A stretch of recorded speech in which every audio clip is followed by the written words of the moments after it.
शोणितपुर के अंतरिक्ष में बाणासुर का मायावी गुप्तचर मायासुर अनिरुद्ध की खोज में सतर्क होकर संचार कर रहा है।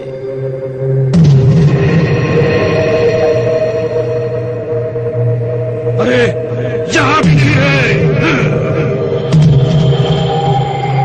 और दाऊ भैया वो है बाणासुर।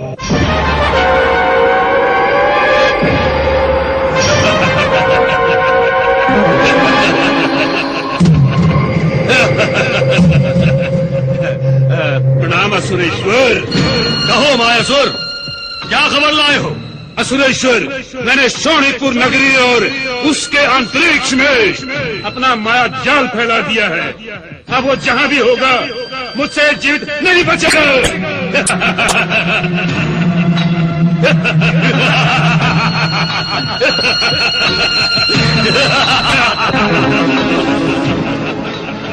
चलो कुभांड, चलिए। कन्हैया, ये बाणासुर कहाँ जा रहा है? दाऊ भैया वो अपनी पुत्री उषा के कक्ष में जा रहा है। उषा के कक्ष में? तो कन्हैया, हमारा पोता अनिरुद्ध भी उषा के कक्ष में ही है। हाँ दाऊ भैया, वो उषा के कक्ष में ही है। कन्हैया, हमारा अनिरुद्ध उषा के कक्ष में है और बाणासुर भी वहीं जा रहा है। तुम कह रहे हो कि स्थिति गंभीर नहीं है। हमारा अनिरुद्ध तो संकट में है कन्हैया, हमें उसकी सहायता करनी चाहिए।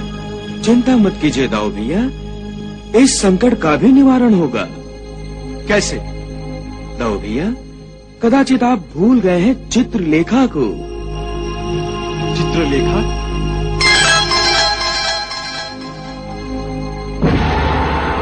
कन्हैया, ये रुक्मिणी है ना? नारायण नारायण। हाँ दाऊ भैया, ये रुक्मिणी ही है, चित्रलेखा नहीं। अच्छा, दाऊ भैया आप मुझे चित्रलेखा समझ रहे थे, इसीलिए कदाचित आप मुझसे बात नहीं कर रहे थे। दाऊ भैया अब आप देखिए चित्रलेखा को, वो देखिए। नारायण नारायण।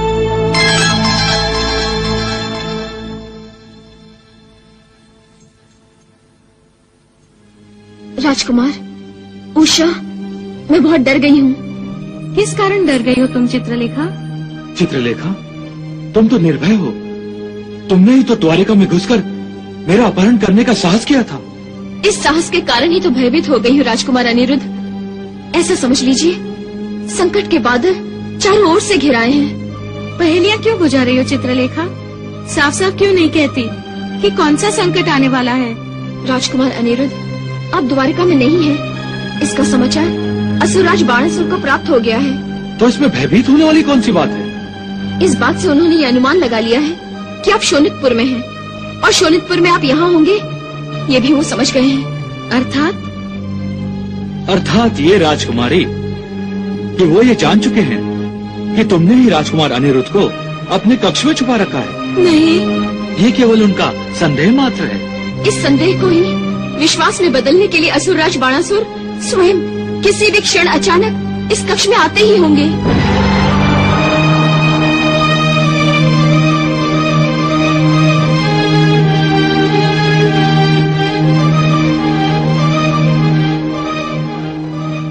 राजकुमार अनिरुद्ध, अब हमारे पास सोचने के लिए भी समय नहीं है।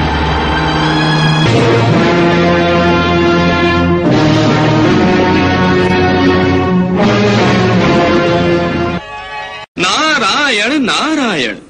दाऊ भैया, स्थिति गंभीर है। स्थिति तो गंभीर है देवर्षि, परंतु ये कन्हैया माने तब ना। दाऊ भैया, अनिरुद्ध उषा और अपनी सुरक्षा करने में आप ही की भांति पूर्णतः समर्थ है।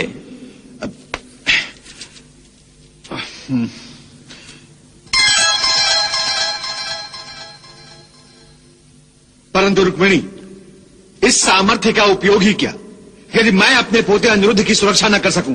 दाऊ भैया, आप जैसे महाबलवान और त्रिलोक के सर्वश्रेष्ठ गदाधारी को ना ही इतनी जल्दी निराश होना चाहिए और ना ही इतनी जल्दी हार माननी चाहिए। हाँ दाऊ भैया, आप आपकी गदा के प्रहार में तो शत्रु की हार छुपी है, इसीलिए शत्रु के कारण चिंतित होना व्यर्थ ही है। दाऊ भैया, प्रभु के परम मित्र पार्थ अर्जुन ने जयद्रथ वध की प्रतिज्ञा की थी। तब उसे जयद्रथ तक पहुंचाकर प्रभु ने कहा था, हे पार्थ, ये है जयद्रथ और ये है सूर्य।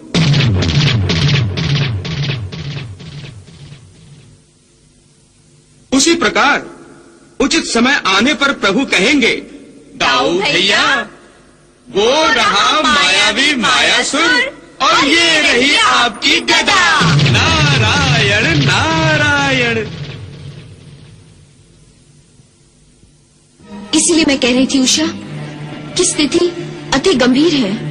अब क्या होगा चित्रलेखा? उषा, अब हमें यहाँ से शीघ्र अतिशीघ्र असुराज के आने से पहले चले जाना चाहिए। तो चलो, बिना विलंब किए हमें यहाँ से चलना चाहिए।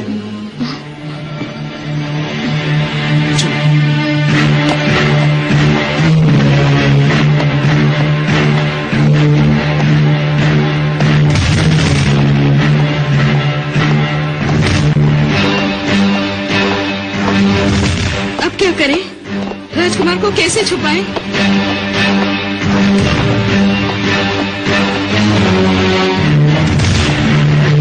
भैया, तुम तो कह रहे थे कि चित्रलेखा महामायावी है, परंतु ये सब कुछ देखकर लग रहा है ये तो सामान्य मायावी भी नहीं। ये चित्रलेखा कुछ कर क्यों नहीं रही है कन्हैया? चित्रलेखा, कुछ करो। पिताश्री किसी भी पल यहाँ आ सकते हैं।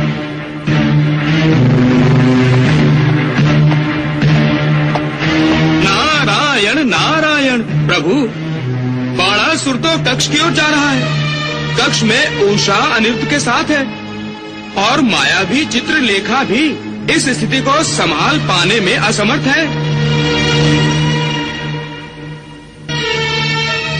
चित्रलेखा, अपनी माया का प्रयोग करो और हमें बचाओ।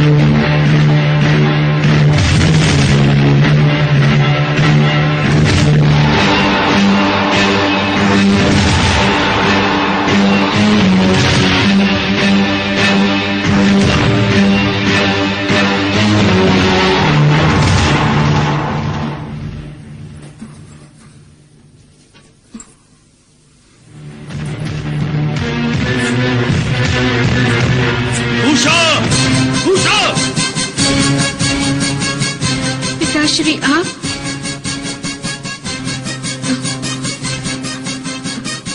प्रणाम। कल्याण वस्तु।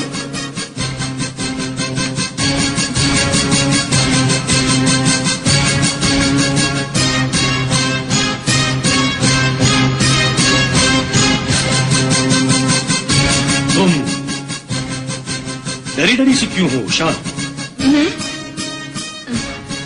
नहीं तो पिताश्री, बल्कि आप लोगों को देखकर अति प्रसन्न हुई हूँ।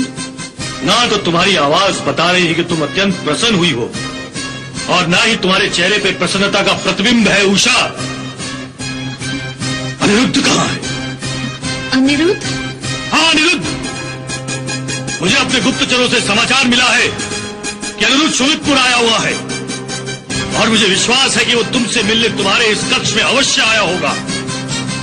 नहीं पिताश्री, मैं तो अपने कक्ष में अकेली हूँ। आपने पाबंदी जो लगा दी है। ये बार बार तुम पूजा का थाल क्यों देख रही हो? उषा, क्या रहस्य है इस पूजा के थाल का? रहस्य? कुछ भी तो नहीं पिताश्री। उषा!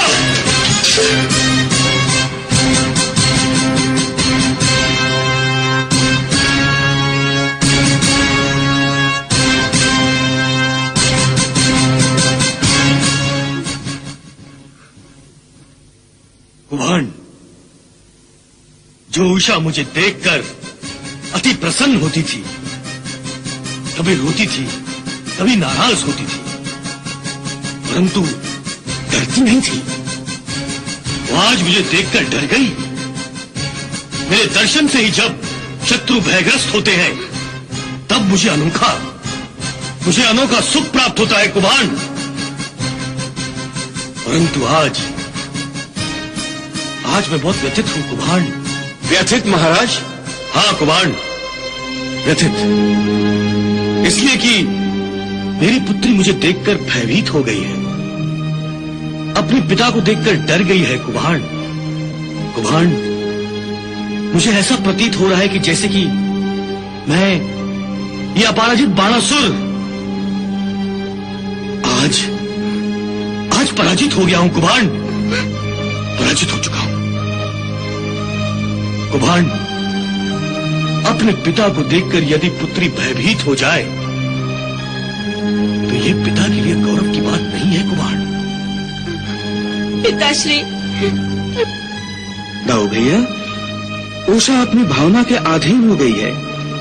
यदि भावुक होकर उषा ने अनिरुद्ध और चित्रलेखा का रहस्य बाणासुर को बता दिया तो अनर्थ हो जाएगा।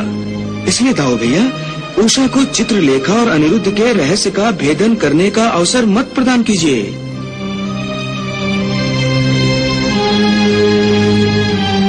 संतान तो माता पिता का अंश होती है। जब अपने माता पिता पर यह विश्वास दिखाती है तो ये माता पिता के लिए दुर्भाग्य की बात होती है कुभांड।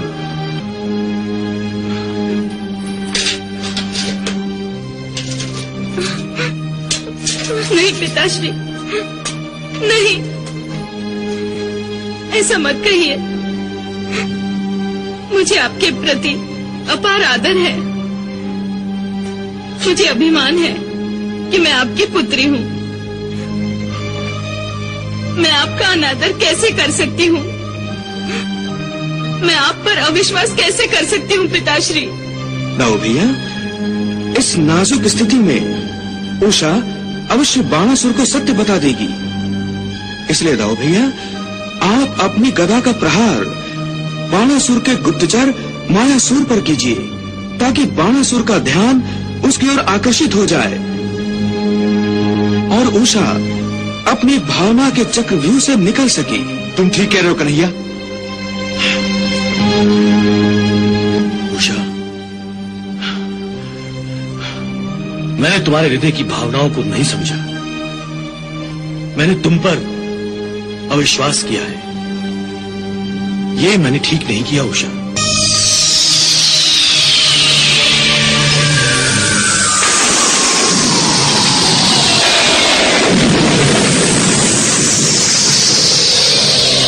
पिताश्री,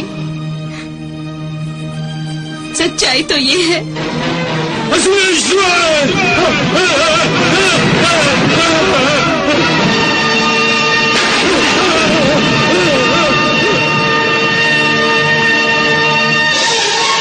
चलो कुमार दुराचक।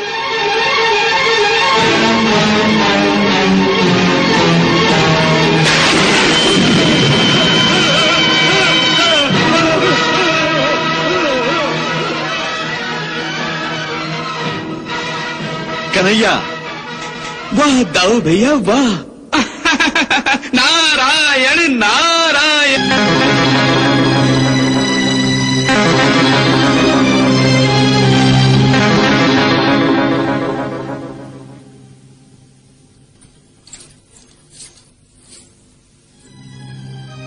पगली, तुम तो सारा बना बनाया खेल चौपट करने जा रही थी। कौन सी सच्चाई बताने जा रही थी तुम असुरराज बाणासुर को? क्या तुम मेरा और राजकुमार अनिरुद्ध का रहस्य असुरराज को बताने वाली थी? उषा, तुम नहीं जानती, भावना के अधीन होकर तुम अपने पतिदेव को संकट के मुख में धकेल रही थी। मुझे माफ कर दो चित्रलेखा, मुझे माफ कर दो राजकुमार। नहीं उषा, इसमें तुम्हारा कोई अपराध नहीं। महामंत्री कुभांड, क्या शोणितपुर की सुरक्षा व्यवस्था की ऐसी हीन दशा है जिसके कारण हमारा शत्रु हमारे राज्य में हमारे परम मायावी साथी मायासुर का वध कर सके? महाराज, मैं कुछ सुनना नहीं चाहता हूँ कुभांड। आप अपनी कार्य क्षमता को कार्य क्षमता का मुखौटा पहनाने का प्रयास ना कीजिए। आज तक बाणासुर की इस शोणितपुर नगरी की ओर किसी ने भी आंख उठाकर देखने का साहस नहीं किया था, परंतु आज आपकी लापरवाही के कारण इसी बाणासुर की शोणितपुर नगरी में शत्रु ने बाणासुर के परम साथी का वध करने का साहस किया है। क्या कर रहे थे हमारे नगर रक्षक, क्या कर रहे थे हमारे नगर सेवक? क्या सब के सब निष्क्रिय हो गए हैं? महाराज शांत हो जाइए, शांत हो जाइए आप।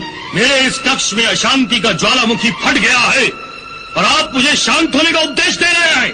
आपका मन मायासुर के कारण नहीं, राजकुमारी उषा के कारण अशांत हो गया है। कुमार, आप समझ रहे हैं कि द्वारिका के राजकुमार अनिरुद्ध ने मायासुर को ध्वस्त करके आपको चुनौती दी है, आपके अहंकार को ठेस पहुंचाई है, इसलिए आपका मन अशांत हो गया है। क्षमा करें असुरेश्वर, आप तो स्वयं जानते हैं कि शोणितपुर की सुरक्षा व्यवस्था कितनी प्रभावी है, कितनी सक्षम है, किंतु किसी भी राज्य की सुरक्षा व्यवस्था कितनी भी प्रभावी क्यों ना हो, कितनी भी सक्षम क्यों ना हो, किसी माया और किसी मायावी की माया पर प्रतिबंध तो नहीं लगा सकती।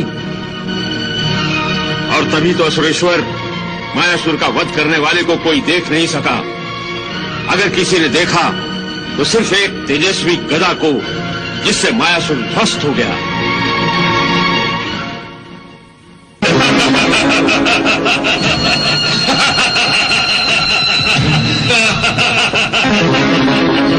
मायासुर, मायासुर, मायासुर तुम जीवित हो? मायासुर, कहीं मैं सपना तो नहीं देख रहा? सपना तो आपके शत्रु देख रहे हैं असुरेश्वर। वो समझ रहे हैं कि उन्होंने मायासुर का वध कर दिया। परंतु असुरेश्वर, आपका शत्रु मायासुर की माया के प्रभाव में आ गया और मायासुर की छाया को माया समझकर ध्वस्त कर दिया। वाह मायासुर, वाह। मायासुर, तुम्हें जीवित देखकर मेरी जान में जान आ गई मायासुर। महाराज का यही मित्र प्रेम और विश्वास मेरा सुरक्षा कवच है। असुरेश्वर, मैं आपको विश्वास दिलाना चाहता हूँ, जिस कार्य का दायित्व आपने मुझ पर सौंपा है, उस कार्य को पूरा किए बिना यह मायासुर ध्वस्त नहीं हो सकता। अब तो यह सिद्ध हो चुका है कि आपका शत्रु आपकी राजधानी में आपको चुनौती दे रहा है। मैं आपके इस शत्रु को नष्ट कर दूंगा, नष्ट कर दूंगा। अब आज्ञा दीजिए असुरेश्वर। प्रणाम। यशस्वी भव मायासुर।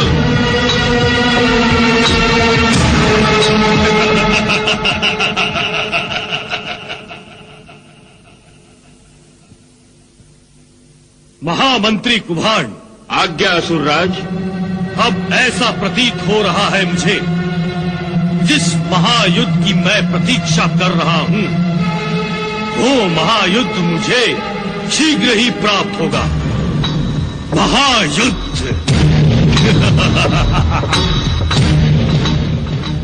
प्रभु, बाणासुर तो गिरगिट की भांति अपना रंग बदल रहा है। पहले तो वो मायासुर की मृत्यु के कारण उदास था और अब मायासुर को जीवित देखकर प्रसन्न है और युद्ध की अपेक्षा करने लगा है। आप सत्य कह रही हैं देवी। और प्रभु, इधर दाऊ भैया मायासुर की मायावी छवि को ध्वस्त करने के बाद दाऊ भैया प्रसन्न और निश्चिंत होकर चले गए। हाँ देवी। ये देखिए प्रभु, शोणितपुर में उषा भी अनिरुद्ध को सुरक्षित देखकर अति प्रसन्न है।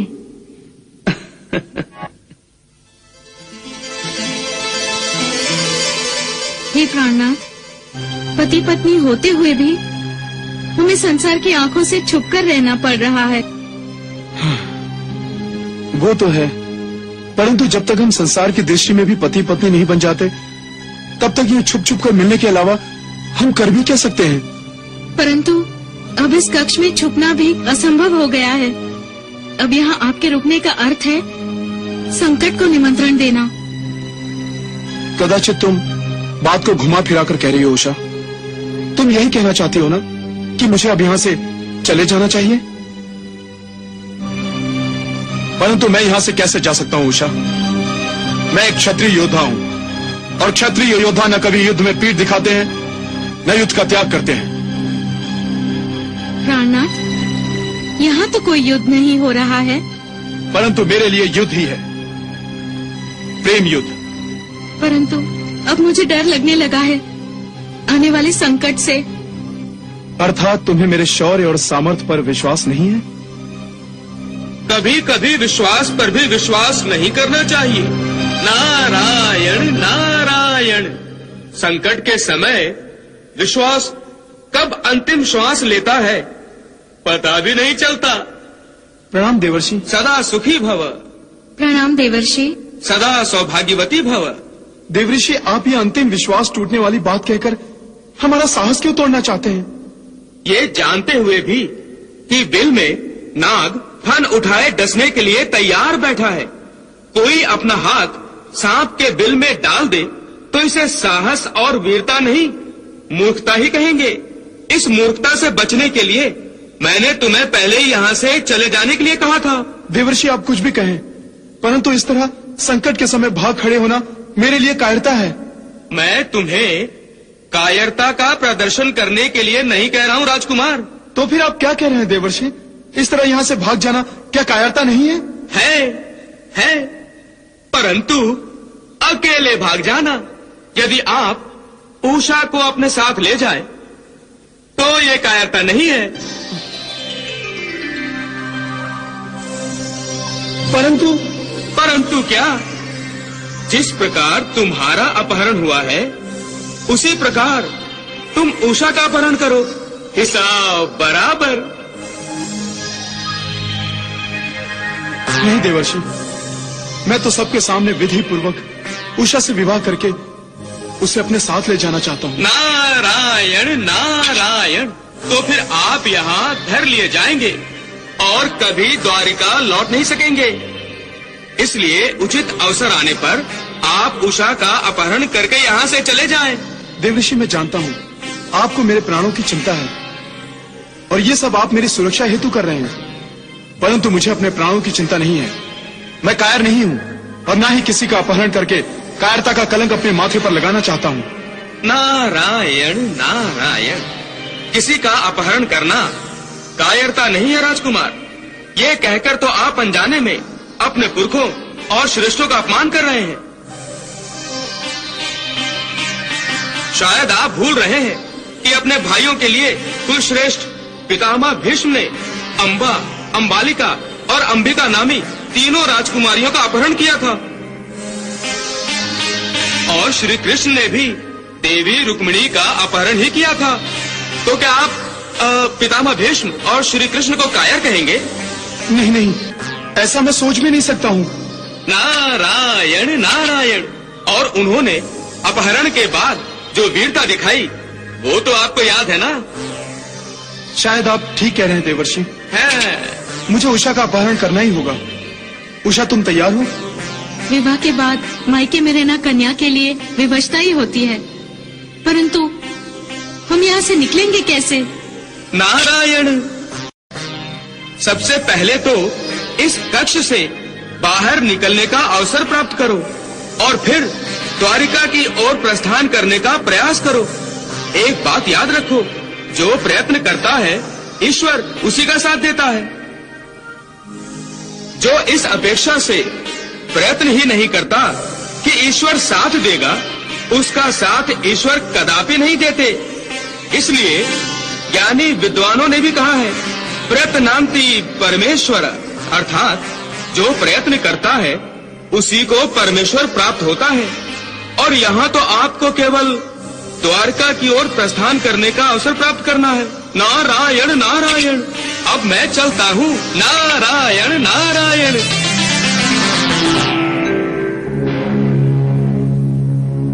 चित्रलेखा, तुम्हारे पिताश्री कुभांड हमारे सबसे निकट, सबसे प्रमुख और सबसे विश्वसनीय है। इसी कारण हमने इन्हें अपने राज्य में अपने पद के बाद सबसे ऊंचा पद दिया है। ये हमारे महामंत्री हैं। महाराज, ये मेरे पिताश्री और मेरा भी सौभाग्य है कि आप मेरे पिताश्री पर इतना विश्वास करते हैं। परंतु क्या हम एक विश्वसनीय और देशभक्त महामंत्री की पुत्री पर भी इतना विश्वास कर सकते हैं? चौंक क्यों गई चित्रलेखा? जवाब दो। हमारे प्रश्नों का उत्तर दो चित्रलेखा। महाराज, क्या मुझसे कोई भूल हो गई है जो आप मेरी निष्ठा पर शंका व्यक्त कर रहे हैं? तुम समझदार ही नहीं, बहुत चालाक हो चित्रलेखा। महाराज, मैंने क्या चालाकी की है?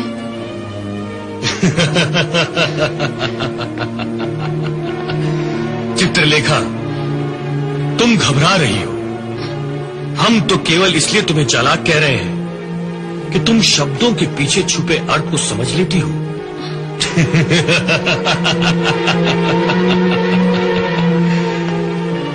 हमने तो नहीं कहा था कि हमने तुम पर शंका की है, परंतु तुमने स्वयं अर्थ निकाल लिया चित्रलेखा। क्यों? क्या तुम्हारे मन में कहीं कोई चोर छुपा है? नहीं तो महाराज। तो तुम हमसे सच कहोगी? तुम झूठ नहीं बोलोगी?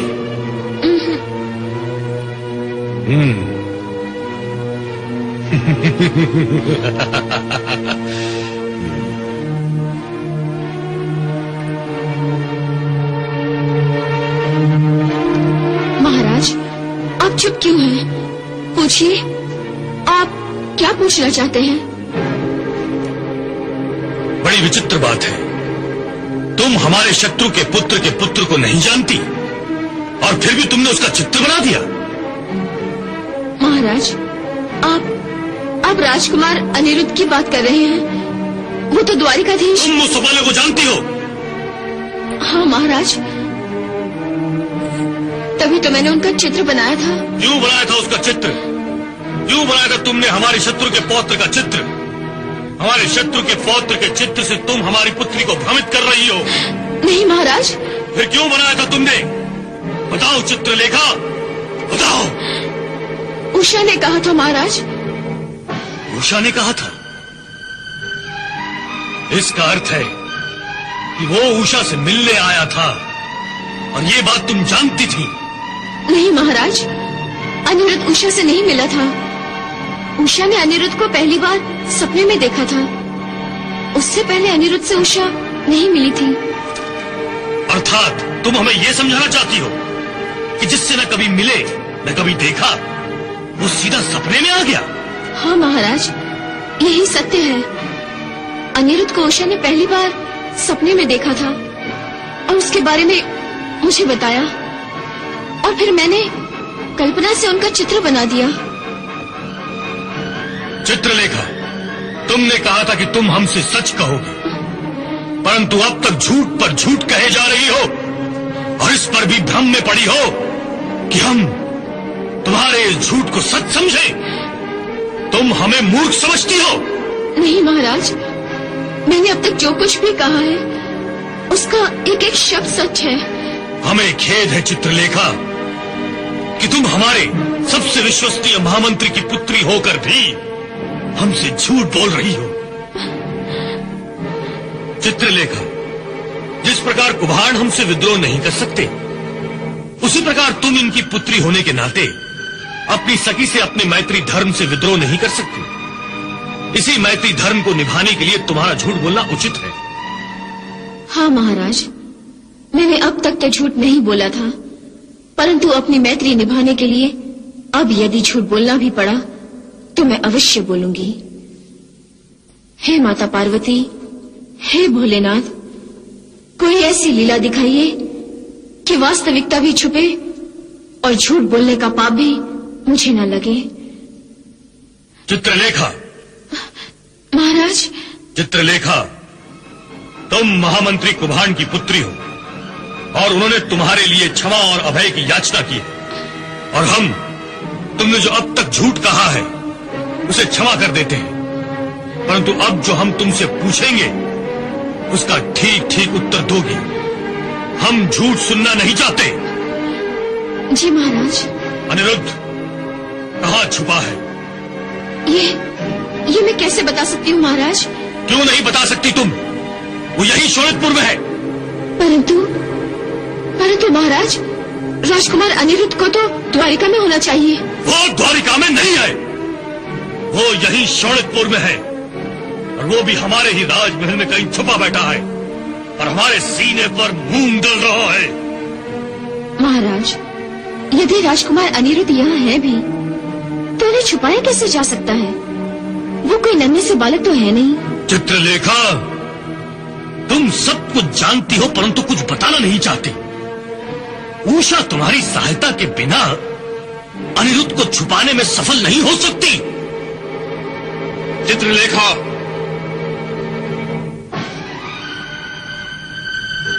झूठ को छुपाकर भी नहीं छुपाया जा सकता, और तुम भी झूठ बोलने का अपराध मत करो। पिताश्री, ये आप कैसी बातें कर रही हैं? मैं क्या बताऊं? महाराज जो समझ रहे हैं वो कि अनिरुद्ध उषा के कक्ष में छुपा हुआ है और उसे कोई देख भी नहीं सकता। भला आप ही बताइए, ये कैसे संभव हो सकता है? चित्रलेखा, इसका अर्थ है तुम सच बताना ही नहीं चाहती। पिताश्री, मुझमें इतनी क्षमता नहीं है कि मैं सच को झूठ और झूठ को सच करके दिखाऊं। महाराज को तो मुझ पर विश्वास नहीं, किंतु पिताश्री, आपको तो अपनी पुत्री पर विश्वास होना चाहिए।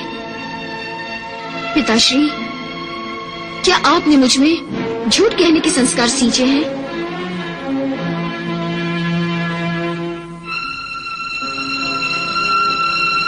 पिताश्री, आप भी सुन लीजिए, और महाराज आप भी सुनिए।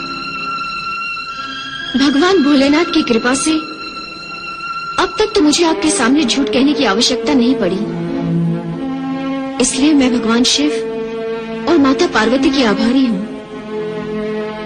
महाराज, अब मेरी एक विनती भी सुन लीजिए।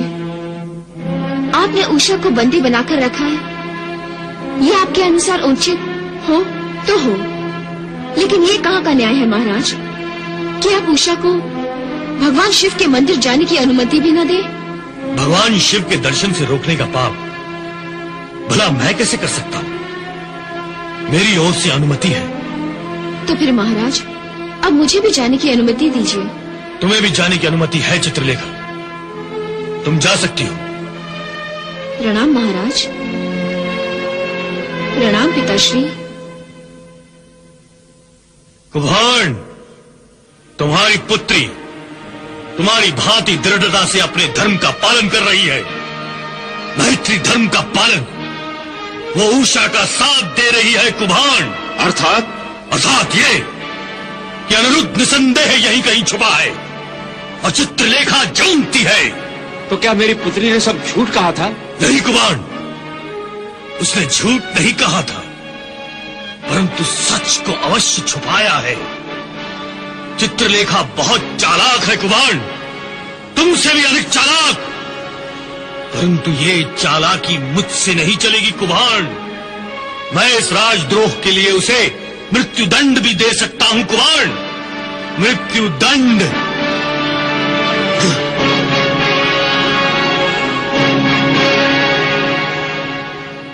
प्रभु, ये क्या हो रहा है? बाणासुर को अवश्य पता लग चुका है कि अनिरुद्ध उसी राजमहल में छुपा है। उसके मन में कोई भयंकर योजना है प्रभु। हाँ, बाणासुर अनिरुद्ध उषा और उनकी सहायता करने वाले चित्रलेखा को रंगे हाथों पकड़ना चाहता है। प्रभु, एक बात तो माननी ही पड़ेगी, चित्रलेखा ने अपना अभिनय बड़े ही निपुणता से निभाया। उसने न झूठ कहा न सच को छुपाया। यह सब भगवान शिव शंकर और माता पार्वती का आशीर्वाद है। हाँ प्रभु, चित्रलेखा ने जब ये देखा कि उसे अब विवश होकर झूठ बोलना पड़ेगा, तो उसने भगवान शिव शंकर और माता पार्वती से प्रार्थना की, परंतु भगवान इस परिस्थिति में यदि चित्रलेखा को झूठ बोलना पड़ता तो? देवी, आप जानती हैं कि किसी के प्राणों की रक्षा करना धर्म है, और यह धर्म निभाते हुए यदि झूठ बोलना पड़े तो ऐसा झूठ ऐसे हजारों सच से अच्छा है जो किसी की जान ले या किसी को कष्ट पहुंचाए। कब क्या धर्म है और क्या अधर्म है, इसका आधार उस समय की परिस्थितियों पर होता है। किसी भी मनुष्य का धर्म वो परिस्थितियां ही निर्धारित करती हैं। एक परिस्थिति में एक कार्य धर्म हो सकता है तो विपरीत स्थिति में वही कार्य अधर्म हो सकता है। इसलिए कहता हूँ कि धर्म व्यक्तिगत होता है। भगवान, ये भी तो हो सकता है कि धर्म के दोराहे पर खड़े मनुष्य की समझ में कुछ भी न आए कि वो किधर जाए, इधर या उधर। तब वो क्या करे? वही जो अभी अभी चित्रलेखा ने किया था। अर्थात वो ईश्वर से सहायता की प्रार्थना करे। चित्रलेखा ने भी तो भगवान शिव और माता पार्वती से प्रार्थना की और उन्होंने चित्रलेखा की सहायता की। धर्म का पालन करने वाले मनुष्य की सहायता ईश्वर अवश्य करता है। भगवान, जब बाणासुर को पता है कि चित्रलेखा सच नहीं बोल रही है तो वो उसे इस अपराध के लिए मृत्यु दंड देगा। क्या मृत्यु के भय से चित्रलेखा सच बता देगी? देवी, चित्रलेखा मरते मर जाएगी परंतु अपना धर्म नहीं त्यागेगी। कोई इसे बचा लो, कोई मेरी सखी चित्रलेखा को बचा लो।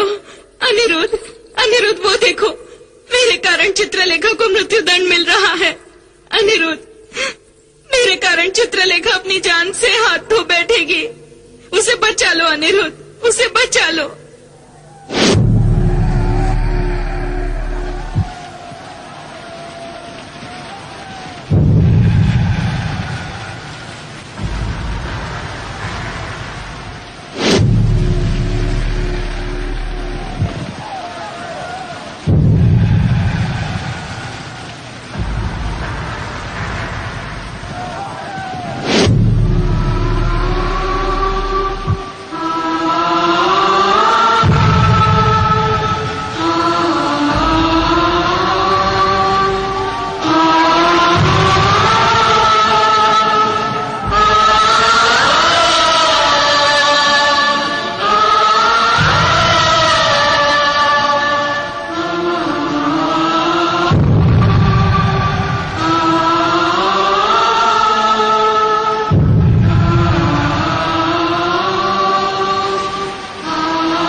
मैं इस तरह हाथ पर हाथ धरे नहीं बैठ सकता।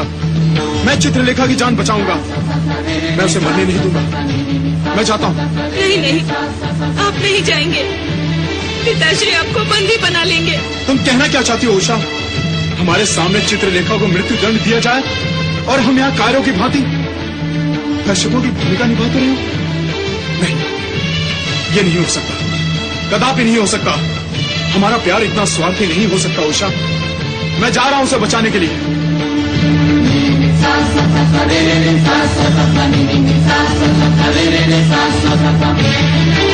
चित्रलेखे, अब भी समय है, बता दे अनिरुद्ध कहाँ है? सब बता दो पुत्री, सब बता दो। तुम्हारे सब अपराध क्षमा कर दिए जाएंगे पुत्री। पिताश्री, मुझे क्षमा कर दीजिए। मैं नहीं बता सकती हूँ, कदापि नहीं बता सकती हूँ। ये तुम्हारा अंतिम निर्णय है। आप सभी को मेरा अंतिम प्रणाम स्वीकार हो।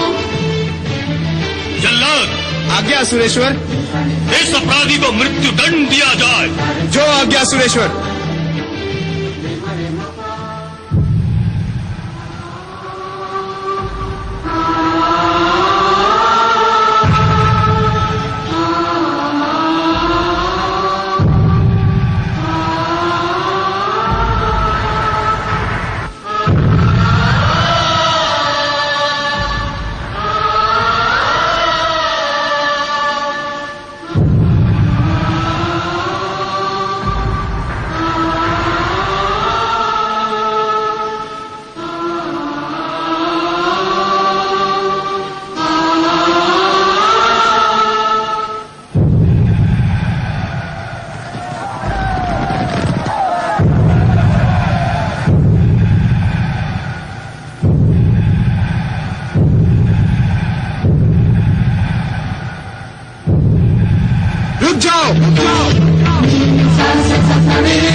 असुरराज, आपका अपराधी मैं हूँ।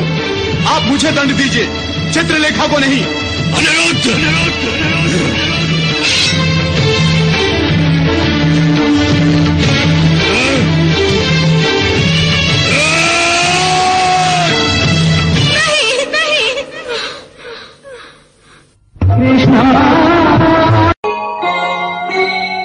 जल्लाद, आज्ञा सुरेश्वर। इस अपराधी को मृत्यु दंड दिया जाए। जो आज्ञा सुरेश्वर।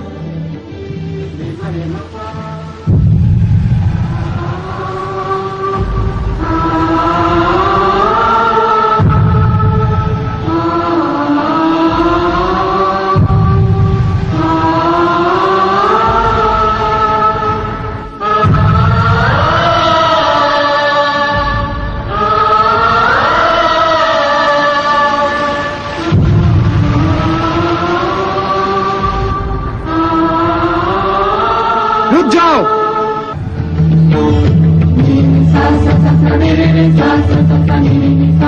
असुरराज, आपका अपराधी मैं हूँ। आप मुझे दंड दीजिए, चित्रलेखा को नहीं। अनिरुद्ध,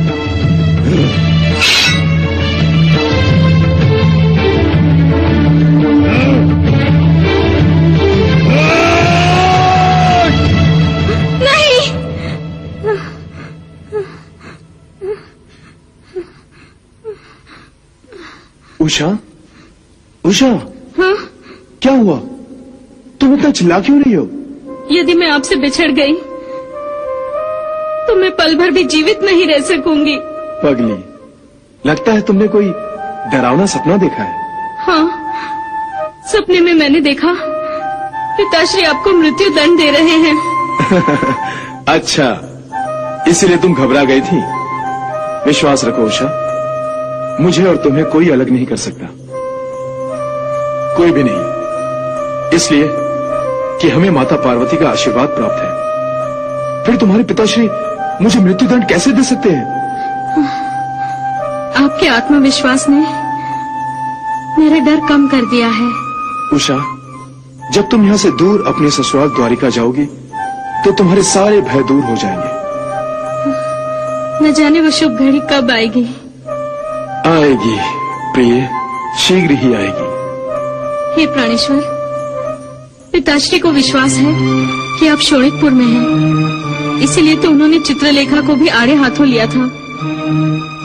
परंतु चित्रलेखा ने हिम्मत नहीं हारी और उसने कुछ नहीं बताया। चित्रलेखा ने ये भी बताया कि अब उसकी जान जोखिम में है। तुम बड़ी भाग्यशाली हो उषा, जो तुम्हें चित्रलेखा जैसी सखी मिली। अन्यथा कौन किसके लिए अपने प्राण जोखिम में डालता है। देवर्षि नारद की तरह चित्रलेखा ने भी यही सुझाव दिया है कि नगरी के बाहर जो शिव मंदिर है, हम किसी भी प्रकार वहाँ चले जाएं, तो वहाँ से द्वारिका जाना आसान होगा। परंतु मैं वहाँ कैसे जा सकती हूँ? यदि आप अकेले द्वारिका जाना चाहें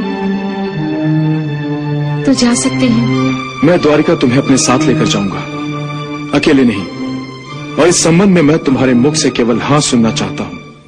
तुम शीघ्र अतिशीघ्र जाकर अपने पिताश्री से मंदिर जाने की अनुमति मांगो। नारायण नारायण। देवर्षि, प्रभु के इस नाटक की सूत्रधार की भूमिका आप बड़े ही नाटकीय ढंग से निभा रहे हैं। इसमें मेरा कोई कौशल नहीं है देवी, ये तो प्रभु ने नाटक की रचना ही ऐसी कुशलता से की है कि नाटक का प्रत्येक पात्र अपनी भूमिका बड़े ही नाटकीय ढंग से निभा रहा है। हाँ देवर्षि, ये देखिए, प्रभु के इस उषा अनिरुद्ध नाटक की नाटकीयता के रंग भी कितने अनोखे हैं। वो देखिए, देखिए, बाणासुर की नाटकीयता में अहंकार, आत्मविश्वास, द्वेष और क्रोध के रंग भरे। हाँ देवी, इधर अनिरुद्ध और उषा की भूमिकाओं को प्रभु ने प्रेम के पक्के रंग से रंग दिया है। हाँ देवर्षि, साथ साथ इस नाटक में माया और चमत्कार भी है। समय निश्चित समय पर ही अपना चमत्कार दिखाता है और समय के सामने सभी के सिर झुक जाते हैं। देवी, देवऋषि, आप दोनों जानते हैं, समय मेरा ही अवतार है। मैं समय हूँ, भूत मैं हूँ, वर्तमान मैं हूँ, भविष्य भी मैं ही हूँ। मैं कल भी था, आज भी हूँ और कल भी रहूंगा, परंतु बाणासुर आदि कोई नहीं रहेंगे। समय की धारा में सभी बह जाएंगे। बाणासुर जैसा अहंकारी समय का महत्व नहीं जानता, इसलिए समय को चुनौती देते हुए बाणासुर उषा को शिव मंदिर के दर्शन करने की अनुमति अवश्य देगा। प्रणाम महाराज। प्रणाम पिताश्री। मेरे लिए क्या आज्ञा है महाराज? तुम चाहती हो कि उषा देवादिदेव शिव जी के दर्शन के लिए शिव मंदिर जाएं? हाँ महाराज, मंदिर के पवित्र वातावरण में पग रखते ही मन को दिव्य तृप्ति प्राप्त होती है। तुम चाहो तो उषा को आज ही शिव मंदिर ले जा सकती हो। हाँ चित्रलेखे, तुम स्वयं जाकर राजकुमारी उषा को यह शुभ समाचार सुना दो। परंतु एक बात ध्यान में रखो कि उषा को वापस राजमहल में ले आने का उत्तरदायित्व तुम्हारा होगा। अचानक महाराज मुझे उषा को लेकर शिव मंदिर जाने का आदेश क्यों दे रहे हैं? अवश्य इसमें महाराज बाणासुर की कोई कुटिल चाल होनी चाहिए। चित्रलेखे, मैं चाहता हूं कि शिव मंदिर के पवित्र वातावरण में पग रखते ही उषा को दिव्य तृप्ति और हमें शांति प्राप्त हो। अवश्य महाराज। प्रणाम महाराज। प्रणाम पिताश्री। जीती रहो। महामंत्री, चित्रलेखा के मन में विद्रोह के जो विचार गूंज रहे थे उन्हें हमने भी सुना है। हाँ महाराज, मैंने भी चित्रलेखा के मन में झांक कर देख लिया है कि कैसी उथल पुथल मची हुई है। परंतु मुझे खेद है महाराज कि मेरा रक्त ही आपसे विद्रोह कर रहा है। महामंत्री, मैं समझता हूं आप एक देशभक्त हैं और ये सब देखकर आपके विचारों में किस प्रकार की आंधी चल रही है। महाराज, महामंत्री, आप हमारे इन वेदनाओं से भली भांति परिचित हैं, वैसे ही जैसे मैं आपकी वेदनाओं से परिचित हूं। प्रकट हो जाओ मायासुर, प्रकट हो जाओ। मैं बाणासुर तुम्हें आदेश देता हूं, प्रकट हो जाओ।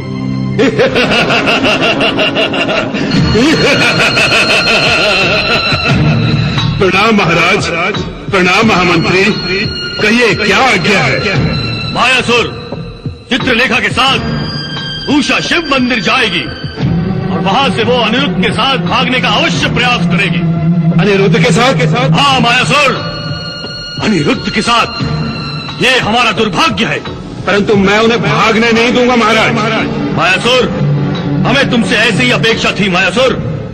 तुम्हें केवल उषा और अनिरुद्ध को जाने से रोकना ही नहीं है, बल्कि अनिरुद्ध को बंदी बनाना है। और यदि समय की मांग हो तो अनिरुद्ध का वध भी कर सकते हो। आपकी आज्ञा का पालन होगा। प्रणाम महाराज। यशस्वी भव।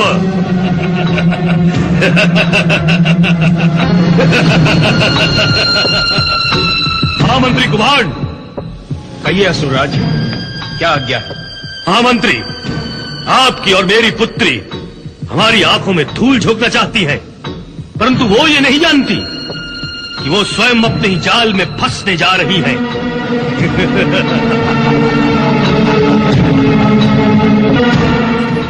ये तो बहुत ही अच्छा हुआ जो पिताश्री ने शिव मंदिर जाने की अनुमति सहज ही दे दी।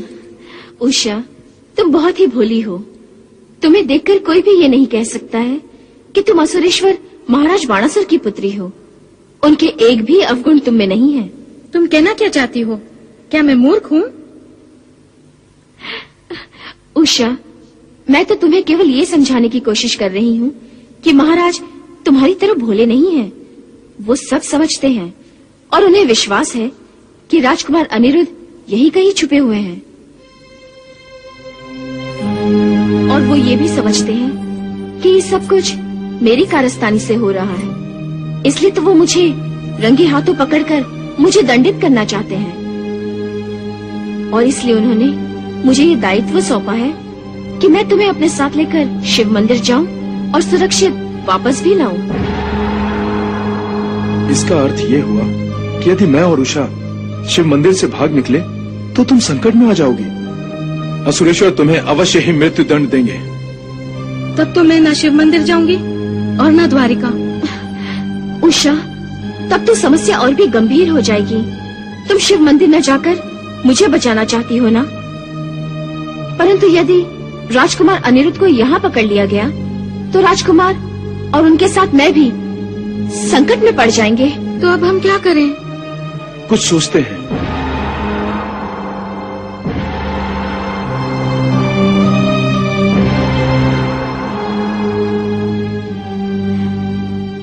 इस घोर संकट में पड़कर तो सोचना भी कठिन हो गया है। तुम ठीक कहती हो चित्रलेखा। हम तो चारों ओर से घेर लिए गए हैं। यहाँ से बाहर निकलने का रास्ता ही सुझाई नहीं दे रहा है। रास्ता तो मैंने ढूंढ निकाला है। तो फिर हमें भी तो बताएं। हाँ राजकुमार अनिरुद्ध, हमें भी तो बताइए ना। इस समस्या से बाहर निकलने का आपने क्या उपाय ढूंढ निकाला है? बताऊंगा, पर इतनी जल्दी नहीं। फिर कब बताएंगे? पहले शिव मंदिर जाने के लिए पालकी का तो प्रबंध करो। मैं समझ गई। आप पालकी में छुपकर मेरे साथ चलेंगे। राजकुमारी उषा के लिए तुरंत पालकी का प्रबंध करो। जो आ गया सुरेश्वर। तुम जा सकते हो भूतनाथ। असुरेश्वर, अनिरुद्ध बहुत चालाक है, बहुत ही चालाक है असुरेश्वर। नहीं कुमार, वो चालाक नहीं, वो मूर्ख है। ये आप क्या कह रहे हैं असुरेश्वर? जो अब तक हम सब की आंखों में धूल झोंकता आया है, वो अनिरुद्ध भला मूर्ख कैसे हो सकता है? नहीं कुमार, वो मूर्ख ही है।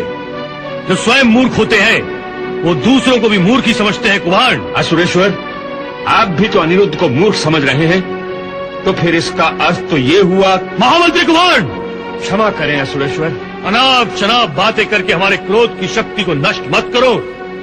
जाओ और पालकी के शिव मंदिर पहुंचने से पहले रास्ते में रोककर उसकी तलाश ही लो और अनिरुद्ध को बंदी बनाकर हमारे चरणों में डाल दो।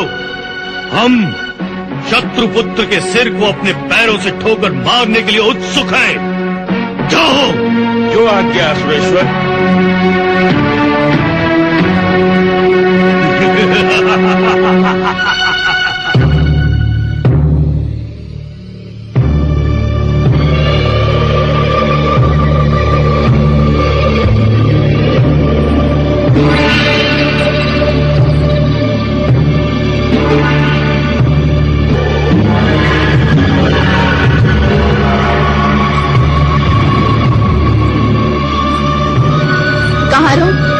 रुक जाओ।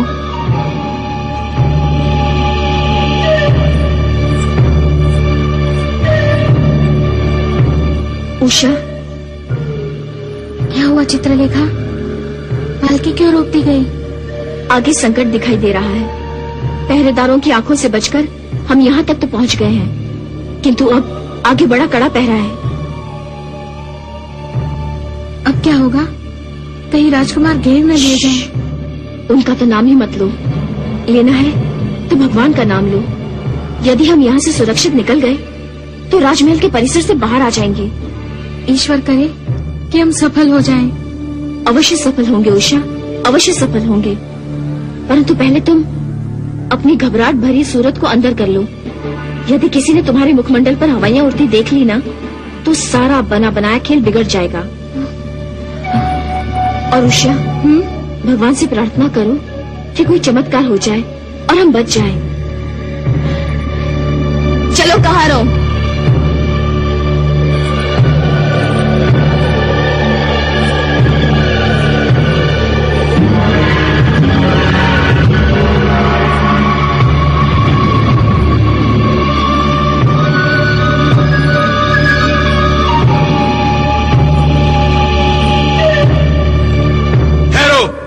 पालकी नीचे रख दो। हमें पालकी की तलाशी लेनी है।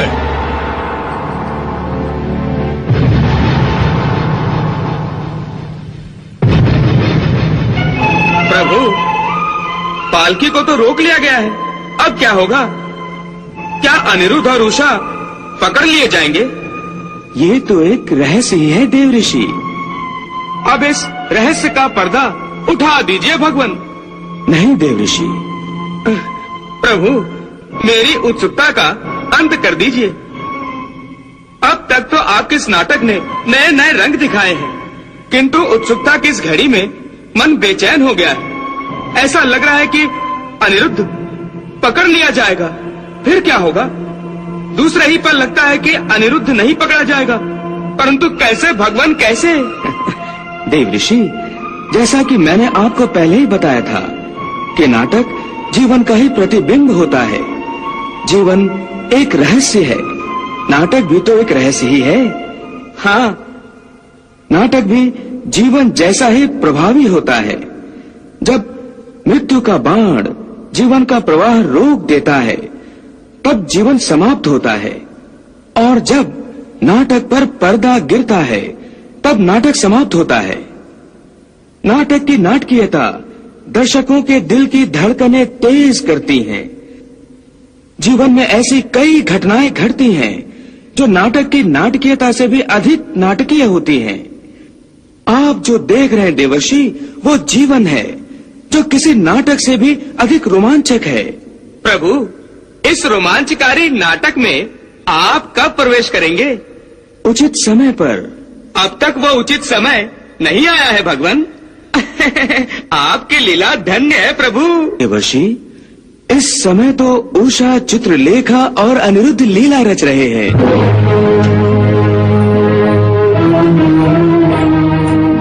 द्वारपाल, क्या तुम राजकुमारी उषा की पालकी की तलाशी लोगे? क्या तुम्हें असुरेश्वर के प्रकोप का भय भी नहीं है? यदि राजकुमारी उषा ने तुम्हारी शिकायत असुरेश्वर से कर दी तो तुम सबके सर धड़ से अलग कर दिए जाएंगे।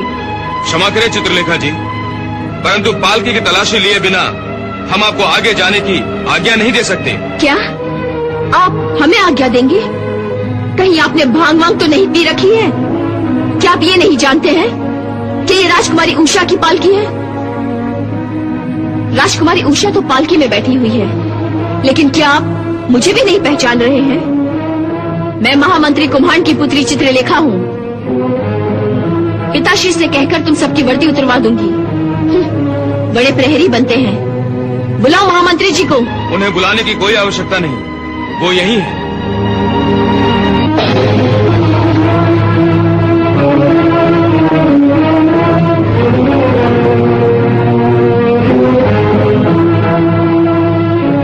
क्या बात है चित्रलेखा पुत्री?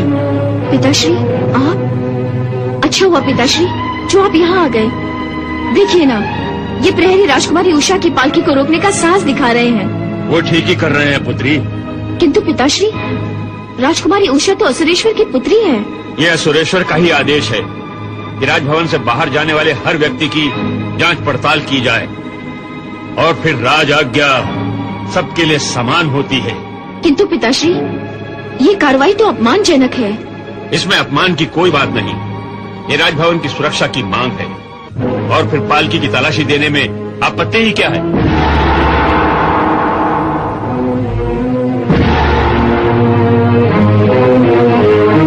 चित्रलेखा, महामंत्री की पुत्री होकर राज आज्ञा का विरोध करने जा रही हो, यह कदापि उचित नहीं है। अब मैं स्वयं पालकी की तलाशी लूंगा।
मंत्री जी प्रणाम।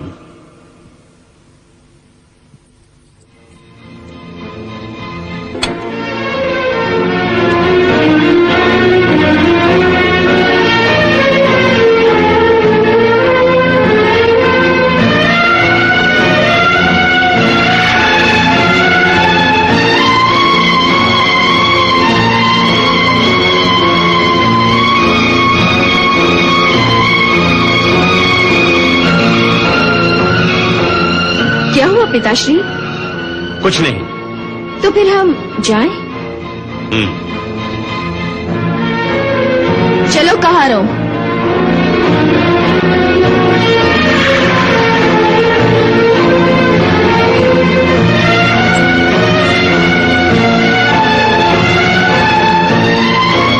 नारायण नारायण, ये तो चमत्कार हो गया भगवान। अनिरुद्ध तो पालकी में ही नहीं है। ये कैसे हो सकता है महामंत्री कुमार? अनिरुद्ध हमारे बिछाए हुए जाल से निकलकर जा ही नहीं सकता। परंतु महाराज, वो राजकुमारी उषा के साथ नहीं था। हमने पालकी की तलाशी अच्छी तरह से ले ली थी। अनिरुद्ध ने अवश्य हमसे कोई छल किया है कुमार। हो सकता है इतने सारे प्रहरियों को देखकर अनिरुद्ध महल के किसी कोने में छुप गया हो। अर्थात तुम ये कहना चाहते हो कि अनिरुद्ध उषा के साथ नहीं गया और यही इस राजमहल के किसी कोने में छुपा बैठा है? हाँ महाराज, इस महल में वो राजकुमारी उषा के कक्ष के अतिरिक्त और कहीं सुरक्षित रह ही नहीं सकता। महामंत्री कुमार, यदि भगोड़े काय कृष्ण का पोता एक कुमारी कन्या की आड़ लेकर उसके कक्ष में छुपा बैठा है, तो हम उसी कक्ष को उसकी चिता बना देंगे। चलो हमारे साथ। चलिए महाराज।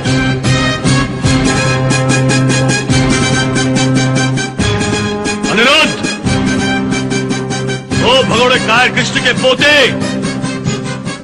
हम जानते हैं कि तुम अपना काला मुंह छुपाए यहां बैठे हो।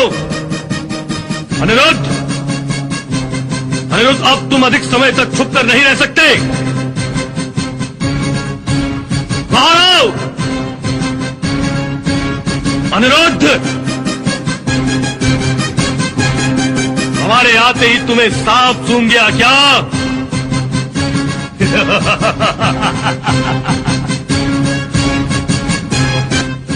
सुनो, कक्ष का कोना कोना छान मारो और यदि वो भगोड़े काय कृष्ण का पोता कहीं नजर आए तो उसे बंदी बनाकर हमारे सामने लाओ। हम उसके मुख पर हमारे और मृत्यु का भय देखना चाहते हैं। जाओ।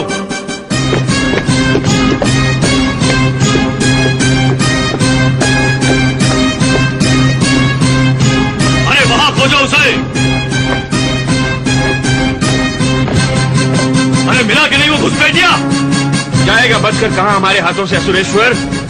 हम उसे ढूंढ निकालेंगे।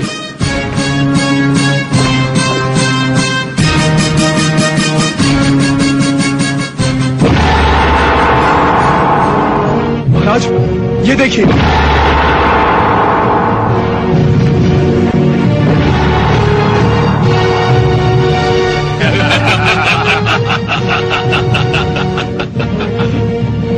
अंततः शिकार हमारे हाथ आ ही गया कुभाड़। अब क्या कायरों की भांति अंदर छुपे बैठे हो? बाहर आओ अनिरुद्ध।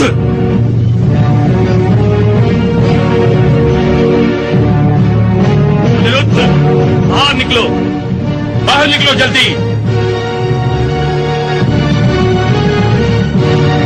प्रहरियों, निकालो इसे घसीट के बाहर, जल्दी।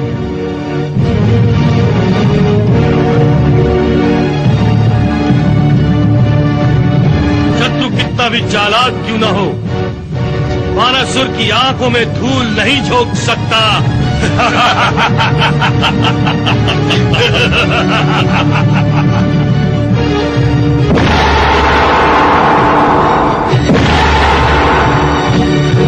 भाड़, कौन है ये दुष्ट?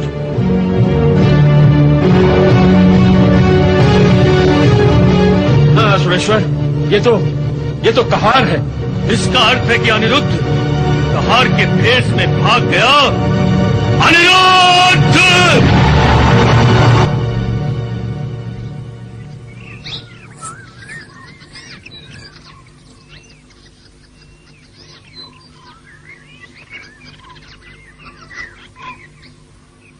उषा, बाहर आ जाओ।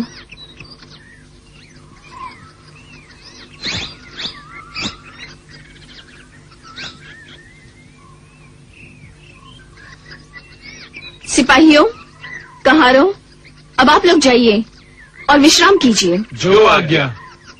कहार, तुम रुक जाओ। तुम्हें हमारे साथ पूजा सामग्री लेकर शिव मंदिर चलना है। जो आज्ञा। आओ।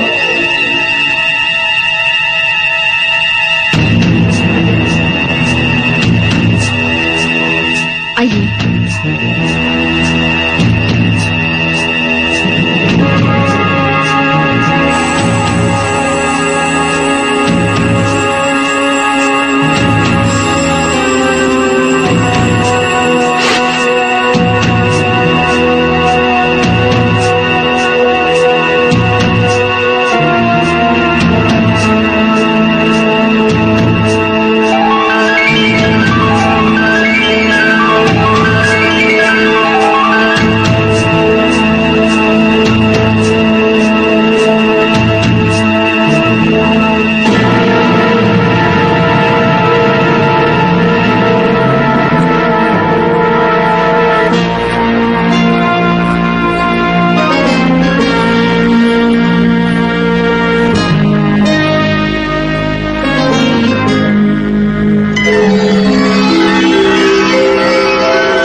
माता पार्वती, आपका हम पर बड़ा उपकार है जो आपने हमें यहाँ तक सुरक्षित पहुँचाया। अब आपसे प्रार्थना है कि आप आगे भी इसी तरह हमारी रक्षा करते रहें। हे त्रिनेत्रधारी, हे आदि माता पार्वती, आपने मुझसे राजकुमार अनिरुद्ध और राजकुमारी उषा को मिलाने का शुभ कार्य दिया है। मेरी आपसे विनती है, आप इन दोनों के मिलन को अटूट बनाना और इस संबंध में मेरे योग्य जो भी सेवा हो उसका अवसर अवश्य मुझे प्रदान करना।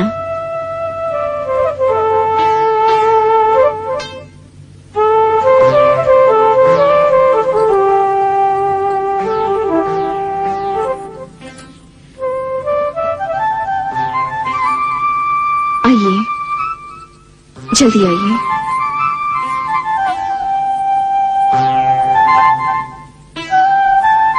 राजकुमार अनिरुद्ध द्वारिका जाने के लिए शिव मंदिर के पीछे से एक रास्ता वन से होकर गुजरता है।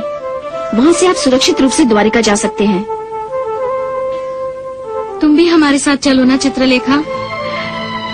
पगली, विवाह के बाद कन्या को मायके से अकेले ही जाना होता है। वैसे भी मेरा भला वहाँ क्या काम।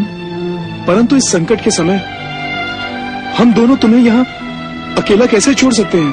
राजकुमार, मेरे हाथों इतना महत्वपूर्ण कार्य संपन्न हो रहा है। यदि मेरे प्राण भी संकट में आ जाए ना, तो मुझे इसकी कोई चिंता नहीं। अपनी सखी के लिए मैं अपने प्राण भी न्यौछावर कर सकती हूँ।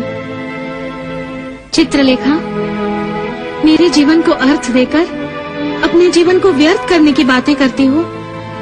पगली, माता पार्वती की इच्छा को साकार रूप देने के लिए यदि मैं मर भी जाऊं तो मेरा जीवन सफल हो जाएगा। और तुम हो जो इसे व्यर्थ समझ रही हो। तुम कुछ भी कहो चित्रलेखा, मैं अपने स्वार्थ के लिए तुम्हारे प्राणों की बलि नहीं दे सकती। मैं तुम्हें यूं संकट में छोड़कर नहीं जाऊंगी। यदि असुरेश्वर को अपने क्रोध की अग्नि को ठंडा करना है तो हम दोनों के खून से ठंडा करें। उषा, ये कैसी बातें कर रही हो? तुम भावना के आवेश में यूं तक भूल गई हो कि जीवन और मृत्यु मनुष्य के हाथों में नहीं, ईश्वर के हाथों में होता है। चित्रलेखा, मैं तुम्हें छोड़कर नहीं जाऊंगी। उषा, नहीं जाऊंगी।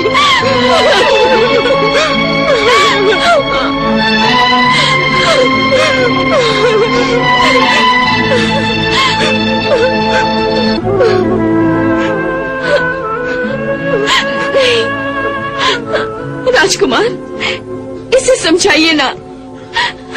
उषा। राजकुमार, उषा मेरी सखी ही नहीं, मेरी जीवन संपत्ति भी है। इसे पग पग पर संभाल के रखिएगा। चित्रलेखा, मैं तुम्हारी इस अनमोल संपत्ति को हमेशा अपने सीने से लगा कर रखूंगा। राजकुमार, मेरी सखी उषा भावनाओं की कच्ची मिट्टी से बनी ऐसी पुतली है जो अपने ही आंसुओं की नमी से पिघल जाती है। राजकुमार, इसलिए इसे जीवन में कभी भी दुख मत देना, हमेशा सुख ही देना। चित्रलेखा, क्या तुम्हें मुझ पर और मेरे बाहुबल पर भरोसा नहीं है? विश्वास रखो चित्रलेखा, मैं उषा की सुरक्षा करूंगा और हमेशा उसे अपने हाथों में किसी फूल की भांति उठाए रखूंगा।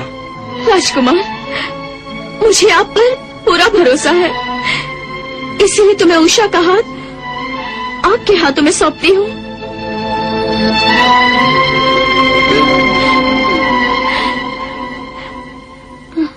राजकुमार अनिरुद्ध, उषा, अब आप दोनों यहाँ से जल्दी से चले जाइए। पिता की घड़ी को और लंबा मत कीजिए। पता नहीं कब असुरेश्वर के छोड़े हुए सांप जो आप दोनों की ताक में हैं, अपने बिलों से बाहर निकल आए। शीघ्र कीजिए, जाइए। रुक जाओ। मैदान छोड़कर भाग गए हो राजकुमार, क्यों? कौन है? सामने क्यों नहीं आते? सामने आओ।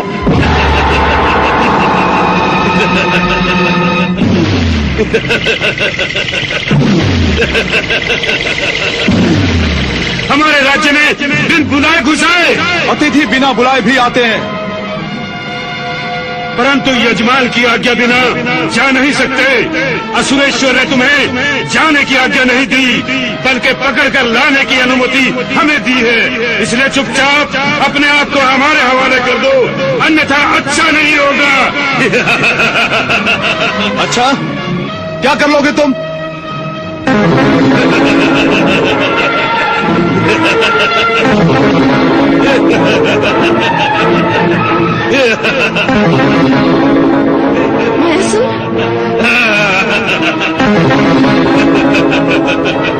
मायासुर, मायासुर, मायासुर,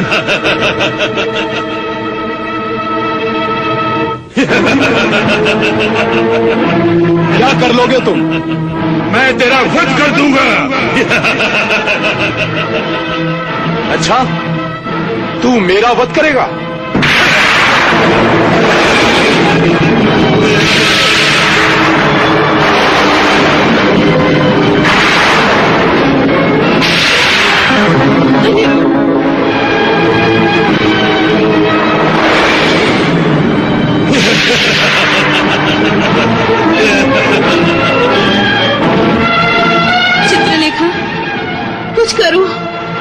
उषा, मैं कोशिश कर रही हूँ उषा।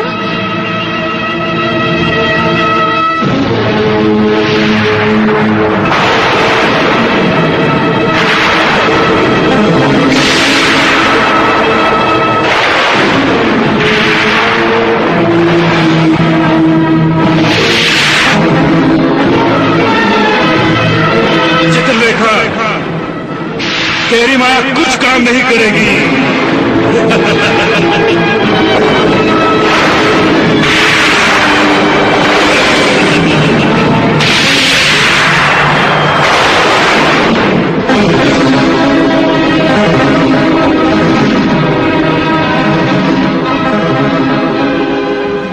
कहाँ गए अनिरुद्ध?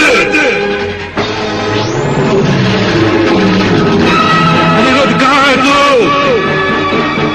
कहाँ छुप गया है?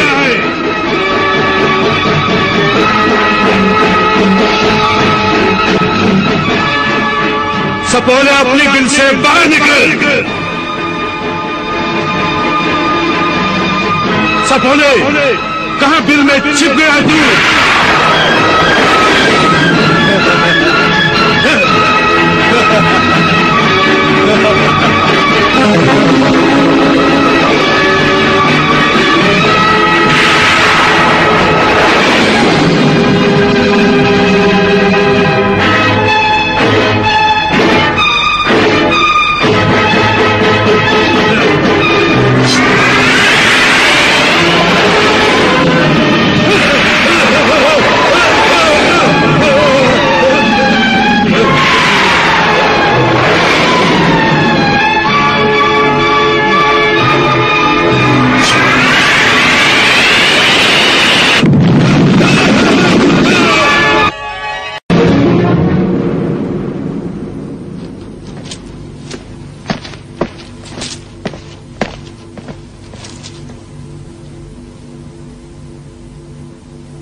महामंत्री, महाराज, आपने सुन लिया? हाँ महाराज, ये एक और धमाके की आवाज थी। यह आवाज मेरा क्रोध बढ़ा रही है महामंत्री। यह आवाज मुझसे कह रही है कि अनिरुद्ध कोई सामान्य योद्धा नहीं। असुरेश्वर, अनिरुद्ध कितना भी असामान्य योद्धा क्यों न हो, परंतु वो मायासुर के सामने तो सामान्य योद्धा ही है। नहीं महामंत्री कुमार, नहीं। यदि ऐसा होता मायासुर उसे बंदी बनाकर मेरे सामने ला खड़ा करता, परंतु ऐसा नहीं हुआ। ना तो मायासुर ने उसे बंदी बनाया और ना ही उसे बंदी बनाकर मेरे चरणों में फेंक दिया। असुरेश्वर, असुरेश्वर, असुरेश्वर, मायासुर, मायासुर, तुम्हारी ये दशा।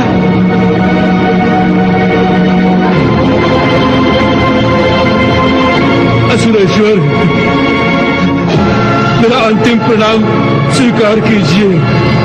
मुझे खेद है, मैं अनिरुद्ध का वध नहीं कर सका। असुरेश्वर,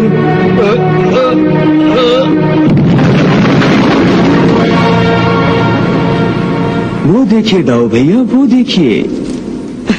नारायण नारायण। दाऊ भैया, बाणासुर के मायावी राक्षस मायासुर का वध राजकुमार अनिरुद्ध ने कर दिया। अनिरुद्ध ने? कहाँ है अनिरुद्ध? अनिरुद्ध, वो देखिए दाऊ भैया, वो। मैंने मायासुर को नष्ट कर दिया, मैंने मायासुर को नष्ट कर दिया। अब मुझे उषा को द्वारिका ले जाने से कोई नहीं रोक सकता। राजकुमार अनिरुद्ध, एक मायासुर को नष्ट करके इस भ्रम में मत रहिए कि आपके द्वारिका जाने के रास्ते से सब कांटे हट गए हैं। असुरेश्वर के अस्त्र भंडार में मायासुर जैसे कई असुर हैं, जो उन्होंने आप दोनों का रास्ता रोकने के लिए छोड़ रखे हैं। इसलिए अब आप सावधान होकर और उषा को लेकर चुपचाप तुरंत ही शोणितपुर से निकल जाइए। तुम ठीक कर रही हो चित्रलेखा। चलो उषा। आइए, मैं आप दोनों के लिए अपनी माया से रथ का प्रबंध कर देती हूँ। आओ उषा। महामंत्री कुम्हार, जो योद्धा मायावी मायासुर का वध कर सकता है, वो सामान्य योद्धा नहीं हो सकता।